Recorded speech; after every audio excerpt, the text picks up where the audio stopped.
নমস্কার বন্ধুরা, ঘাটাক্স কিচেনে আমি সুদেশনা প্রত্যেককে জানাচ্ছি ওয়েলকাম। আজকে তোমাদের জন্য নিয়ে এসেছি উইকেন্ড স্পেশাল রেসিপি কাশ্মীরি পোলাওয়ের। খুব সিম্পল রেসিপিটা, চলো দেখে নেওয়া যাক ঝটপট।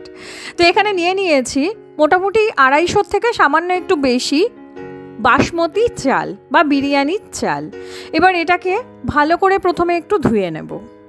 চালটা ধুয়ে একপাশে রেখে দিলাম। কিছু ড্রাই ফ্রুটস নিলাম, তার মধ্যে আমন্ড, কাজু বাদাম আর কিশমিশ আছে। এরই সাথে একটা আপেলকে ছোট ছোট টুকরো করে কেটে নিয়েছি আর নিয়েছি একটা ডালিম। এবার একটা কড়াইতে দিয়ে দিচ্ছি 4 থেকে 6 চামচ পরিমাণ ঘি।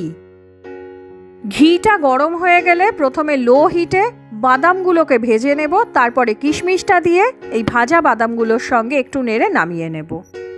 তো বাদামগুলো ভেজে নামিয়ে নেওয়ার পরে দিয়ে দিলাম গোটা গরম মশলা আর 2টো তেজপাতা ভেঙে। এবার একটু এটাকে নেড়ে নিয়ে এর মধ্যে আমি দিয়ে দেব আগে থেকে ধুয়ে রাখা চালটা।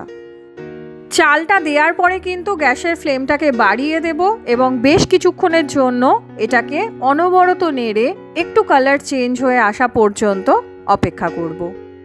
দিয়ে দিচ্ছি স্বাদ মতো নুন এবং আরও একবার কিন্তু চালগুলোকে ভালো করে এপিট ওপিট করে নেড়ে নেব।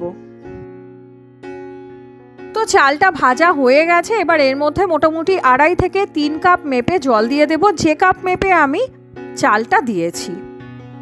এক্ষেত্রে কিন্তু জলটা হালকা ঈষদুষ্ণ গরম হলে ভালো হয়।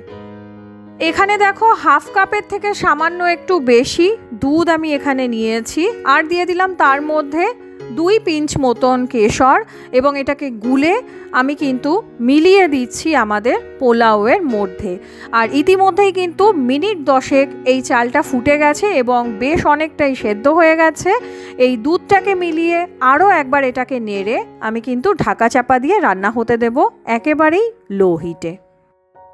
তো ঢাকা চাপা দিয়ে এটাকে 10 মিনিট মতন আরও রান্না হতে দিয়েছি এবং তারপরে দেখো ভাতগুলো কিন্তু বেশ অনেকটাই সেদ্ধ হয়ে গেছে। এই পর্যায়ে এতে মিলিয়ে দেব 2 থেকে 2.5 চামচ গুঁড়ো চিনি। এরই সাথে আরও 1 চামচ ঘি দিয়ে আমি ভাতটাকে কিন্তু আরও একবার মিশিয়ে নিচ্ছি এবং নেড়ে নিচ্ছি। আর এরপরে এতে মিলিয়ে দিচ্ছি আগে থেকে ভেজে রাখা কাজু, কিশমিশ এবং আমন্ডগুলো। ভাতটা এই সময় একটু সগি মনে হতে পারে, কিন্তু এই সময় গ্যাসের ফ্লেমটাকে আমরা দেব বাড়িয়ে এবং আগে থেকে ভেজে রাখা বাদামের সাথে দিয়ে দেব আগে থেকে কেটে রাখা আপেল এবং ডালিমটা। আর এবার এগুলোকে মিশিয়ে গরম গরম একটা সার্ভিং বলে নামিয়ে নিলেই রেডি আমাদের কাশ্মীরি পোলাও। উইকেন্ড স্পেশাল এই রেসিপিটা তোমাদের কেমন লাগলো জানাতে কিন্তু ভুলো না। দেখা হচ্ছে তোমাদের সঙ্গে নেক্সট রেসিপি নিয়ে। টিল দেন সবাই ভালো থেকো, সুস্থ থেকো, বাই বাই।